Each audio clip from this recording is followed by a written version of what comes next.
If you really want to fire someone up for fun, tell them Bowser is the greatest character ever created by Nintendo for some entertaining conversation. What did you say? You'll see Mario and Luigi fans whip out their best power-ups and facts. We're here to help you win the argument with these weird facts you never knew about Bowser. Do you dream of having your own castle like our favorite supervillain Bowser, full of lava and fireballs? Well, sorry folks, we can't give you one of those, but we can give you something almost as good. Subscribe to our channel for awesome video game-related content you won't find anywhere else. And yeah, sometimes there might be something funny and factual in there. I mean, we find ourselves funny. Bowser was originally an ox. Bowser has been a staple character for Nintendo since his first appearance in Super Mario Bros. In 1985. He has had a successful 30-plus year run, which is quite impressive in the video game world. The original creator of Bowser was Shigeru Miyamoto, although it was an accident that he even designed the cover art, which has now been changed to reflect the Bowser we have all come to love, or hate. Miyamoto strongly considered asking a professional manga artist or illustrator to do the art for the game, but since time was running out, he ended up drawing the original box art himself. He used inspiration from an anime film called Journey to the West and found the Ox Demon King to be the perfect reflection of what he felt Bowser should be. The original design included gray-blue skin and a lack of horns, but the design would be revamped once Yoichi Katabe, a hired animation artist, stepped in. However, it was Nintendo designer Takeshi Tezuka who pointed out Bowser should be a turtle, and the rest is history. When Miyamoto saw the final design of Bowser, he exclaimed, "Wow, I can really make Bowser look cool now." We feel he has definitely kept his word, and Bowser has become more beloved and cooler with each newly released game. Bowser had a wife. It's hard to imagine, but it turns out Bowser had a wife at one point. He never struck us as a family man. Now fans argue it can't possibly be true because he's constantly chasing Peach, but the mysterious part is Clawdia Koopa just vanished into thin air. Doesn't sound like Bowser was very faithful. And yes, Clawdia is spelled Clawdia.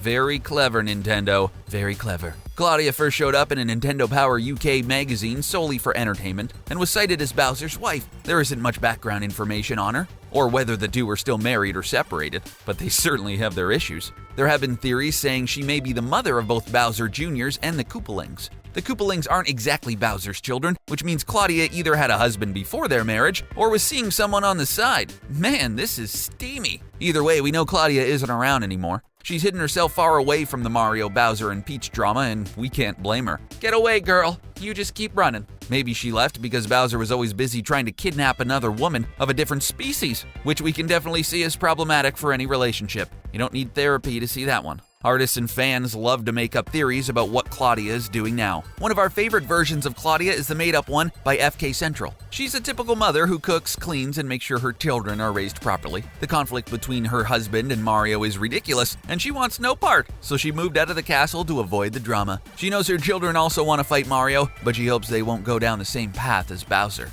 Kinda sounds like an HBO special. Sign me up. Bowser really loves Peach. Since the beginning, we've known Bowser kidnaps Peach. It's just part of their story, and a lot of fans argue he only does it because he wants to rule the Mushroom Kingdom. That does make sense, but why would he continue to try to kidnap Princess Peach over and over again, failing each time, if he had no romantic feelings towards her? Unless his character is going through some weird technical glitches, it just wouldn't make sense for him to do this to gain control over a bunch of toads and turtles. There are two instances where Bowser makes Peach more into property than an object of romance. In Paper Mario: The Thousand-Year Door, he says, "Under no circumstances is anyone allowed to kidnap Peach without my say-so." And then again in Super Paper Mario, he says, "Will I marry Peach? Are you kidding me?" The answer's yes. The Paper Mario series shows us how strongly attracted to Peach he actually is. It's a little bit creepy. It does it in a comedic way, of course, as we get to see Bowser's diary full of Peach-related material. Super creepy. He also kisses a poster of the princess and confesses his undying love to the poster. Okay, super extra creepy. It's all humorous, but also really sad to watch. He's pretty confident he's gonna be with Peach, but it's his selfish behavior that makes her despise him.